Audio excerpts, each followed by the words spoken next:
Let's start with Baldoni's lawsuit against the New York Times. The Times, as Liz just pointed out there, has said they're going to vigorously defend their reporting. The New York Times filed a motion on Friday to dismiss a federal defamation lawsuit filed by actor Justin Baldoni. All right, so let's dive into it. I've got the emails right here, several of which. I want to start with page 109. We're going to jump around. The New York Times correctly calls out Justin Baldoni's lawsuit for what it is: a shameless PR document that has no business in a court of law.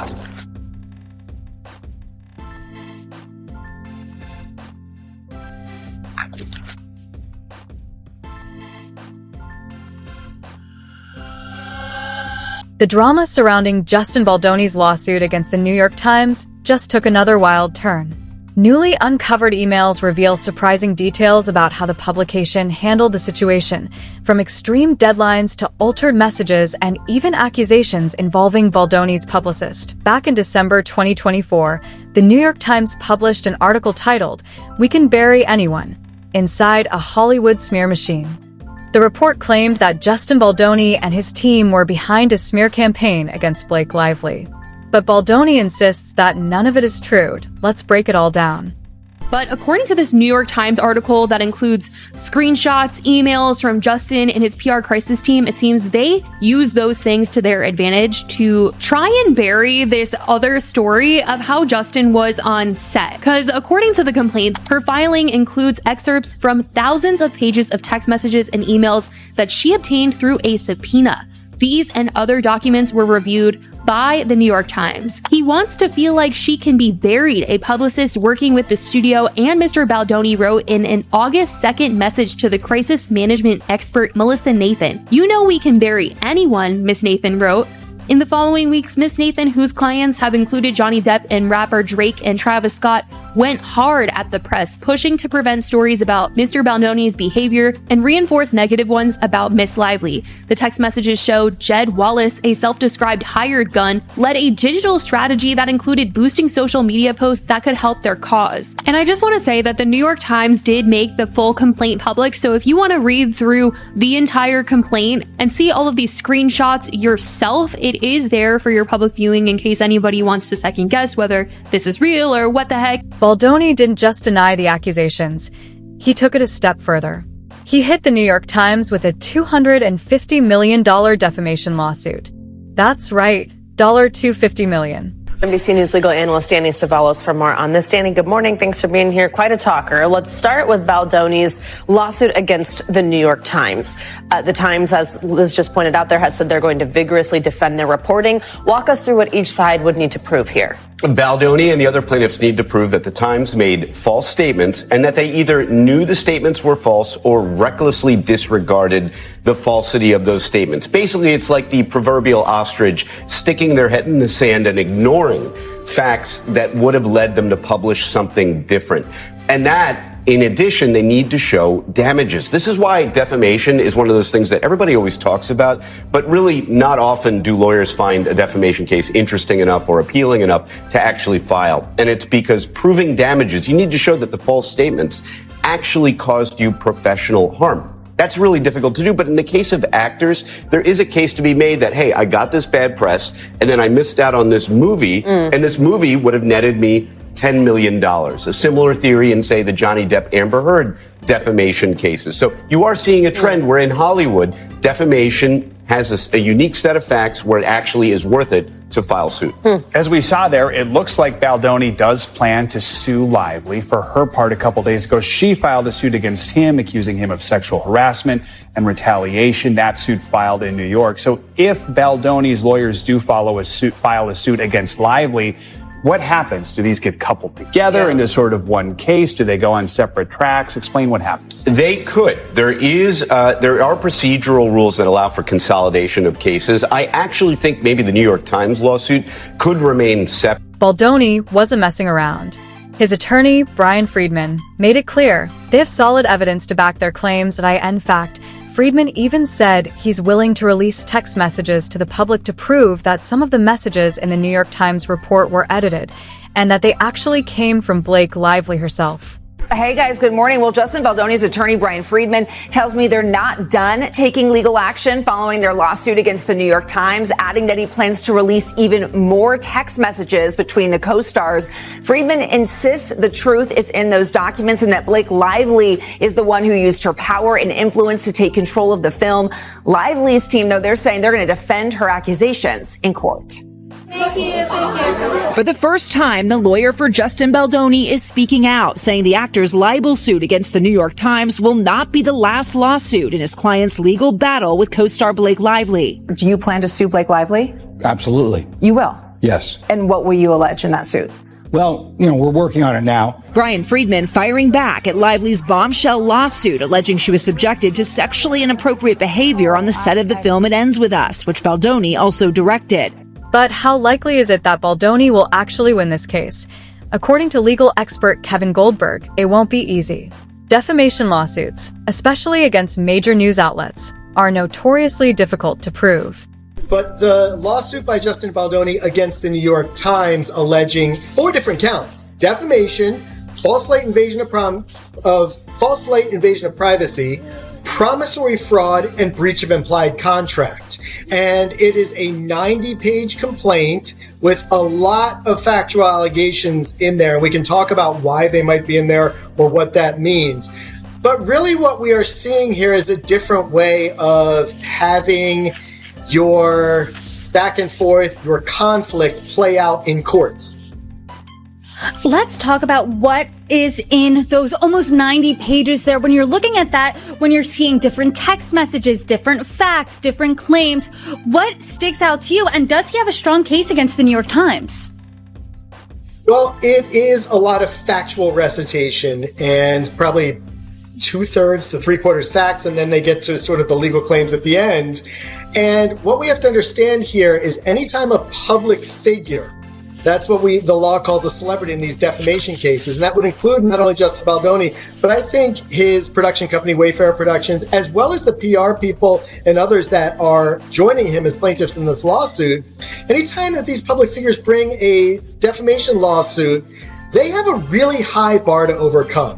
They have to show a number of things, and the burden is on them to show all these things, that the Times had made a materially and substantially false assertion of fact about them that was published with something called actual malice and that caused actual damage. And the New York Times isn't backing down. They've already filed a motion to dismiss the lawsuit, arguing that their reporting was both accurate and fair. The New York Times filed a motion on Friday to dismiss a federal defamation lawsuit filed by actor Justin Baldoni in response to the paper's December article about his troubles on set with his It Ends With Us co-star Blake Lively. The article detailed Lively's sexual harassment complaint filed with the state of California, as well as some internal communications among Baldoni's team about his co-star. In the new filing, attorneys for the Times claim that the paper is protected by fair report privilege. Now, that's something that safeguards outlets from libel when reporting on official documents like legal filings, also noting that the article included a response from Baldoni's legal team. But now, there's yet another shocking twist. Newly uncovered emails related to the lawsuit raise serious questions about how the New York Times handled the situation.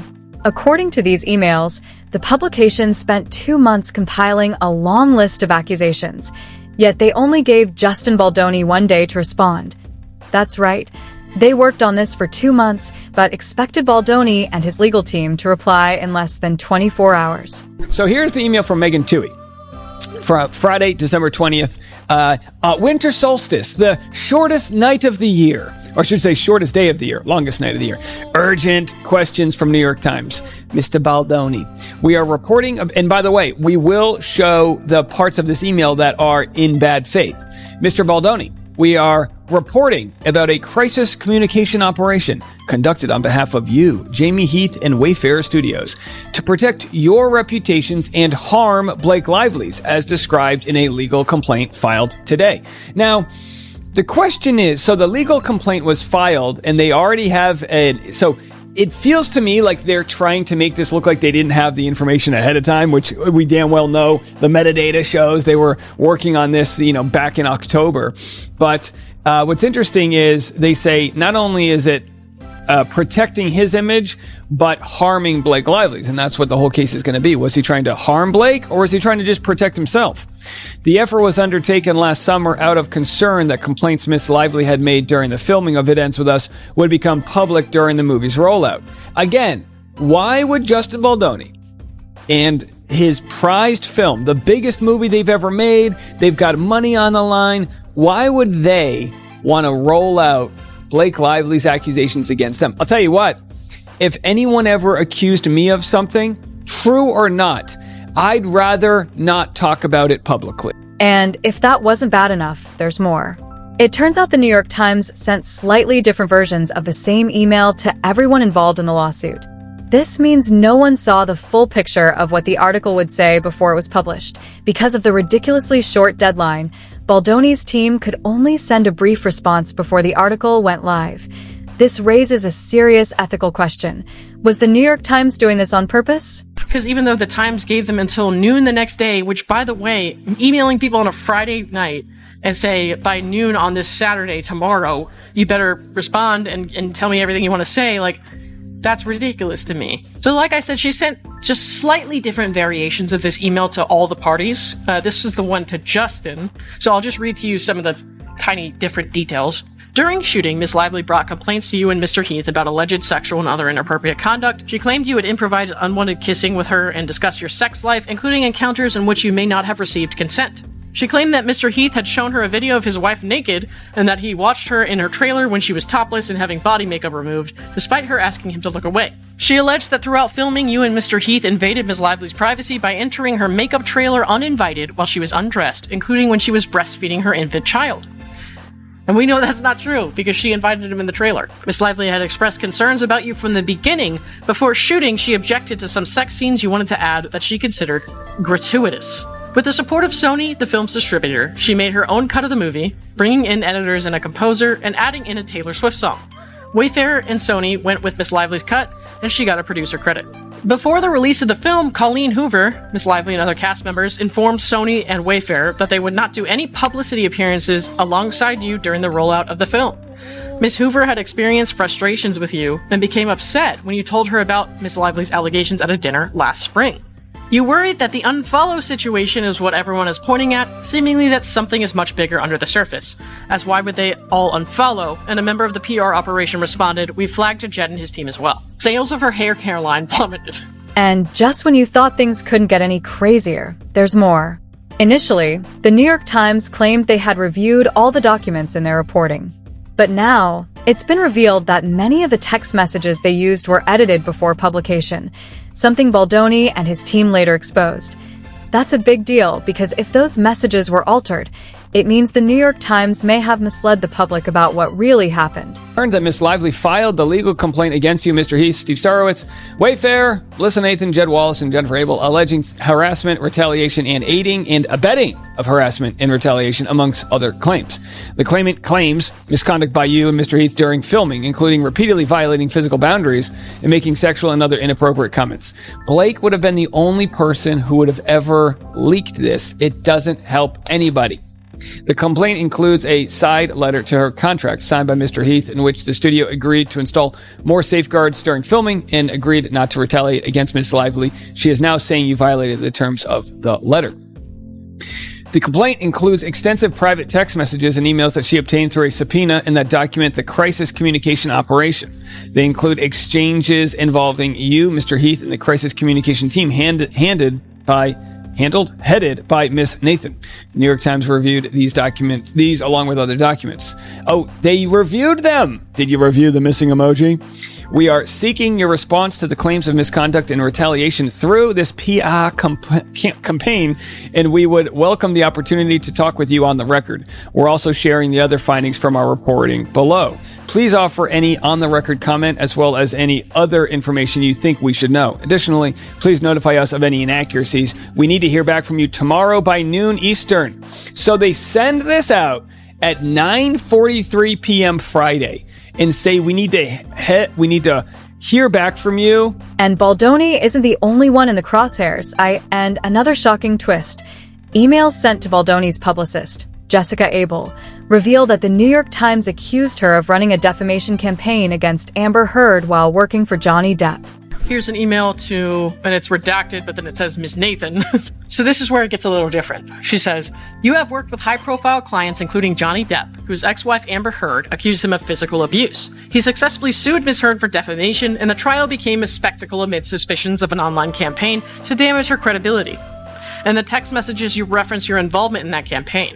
Can you comment on your involvement and what was done? This year, after a decade at the New York consultancy Hill6 Strategies, I don't know if I said that right, you started your own firm, Tag PR. Its majority stakeholder is a company run by the prominent music manager Scooter Braun. In August, Kjersti Fla, a Norwegian entertainment reporter, uploaded to YouTube a 2016 interview she had done with Miss Lively, in which the actress snapped back when Miss Fla made a comment about her baby bump, titling it "The Blake Lively Interview That Made Me Want to Quit My Job." Well, whose fucking fault is that? Are you serious? This goes back to what I said in the beginning.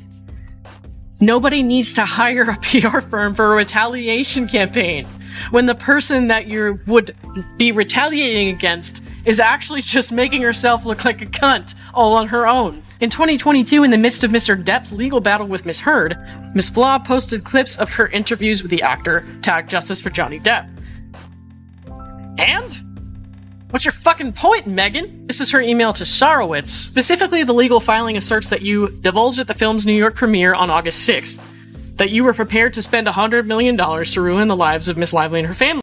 Meanwhile, as the New York Times fights to get the lawsuit dismissed, Blake Lively's team has jumped in to support them. According to some sources, they've even used this as an opportunity to slander Baldoni again, making people even more suspicious. Could it be that Blake Lively and the New York Times were working together long before she filed her legal complaint?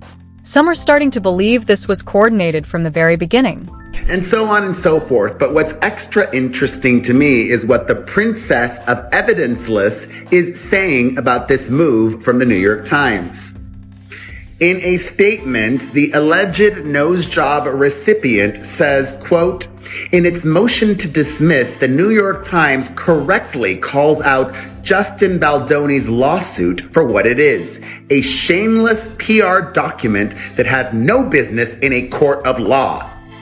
For years, Baldoni urged men to listen and to believe women. But when a woman spoke out about his behavior, he and his billionaire backer, Steve Sarowitz, used a social media combat plan to scorch earth and try to bury and destroy her, along with the media who reports on it. These bullying tactics will not survive in court, and everyone should see their meritless claims for what they are." Now, I like to keep an open mind, and if you're a lawyer, I could use your input here. I don't understand why they even included the New York Times in this Lively and Party's lawsuit. At this point, the lawsuit is still ongoing, and the court has yet to rule on the New York Times motion to dismiss. But one thing is clear. This case is getting messier by the day. What do you think? Do these new emails prove that the New York Times was unfair to Justin Baldoni?